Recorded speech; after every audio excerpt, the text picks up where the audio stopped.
2, 1, and liftoff. I happen to like Lance Stephenson. The thing I like about him most is his attitude. He's got that edge. This team could use an edge. 2, you worry less about players with edges when LeBron is in the locker room. We saw it when JR came here. The LeBron factor is big on this team. A lot of guys come in and they will defer to him. They'll toe the line. They won't be as crazy as they were in other places.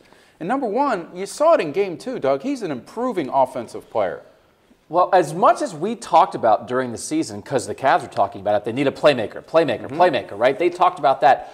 We thought maybe it meant a backup point guard, but really it meant a guy who can do some things with the ball. And that is what you are seeing in this playoff series. So they worked him out in January, right? And they're saying now they didn't sign him because he had a groin issue. So my number 3 is he is that playmaker. If they were looking for a playmaker, I don't know why this guy wasn't the choice. Number 2, he's better than anyone they did sign. I mean, Derek Williams flashed briefly, Darren Williams, Larry Sanders, Andrew Bogut, everybody, they've run through people, and nobody has done what Lance Stephenson has done for the Pacers. And number 1, it's the same thing you said, that edge. This team that looks like sometimes they're not into it, they could use a guy who's a pain in the butt. Well, I'll say this. They've gotten more out of Darren Williams in this series so far than I thought they would. So there's still that potential that they will be happy that they signed him in the end.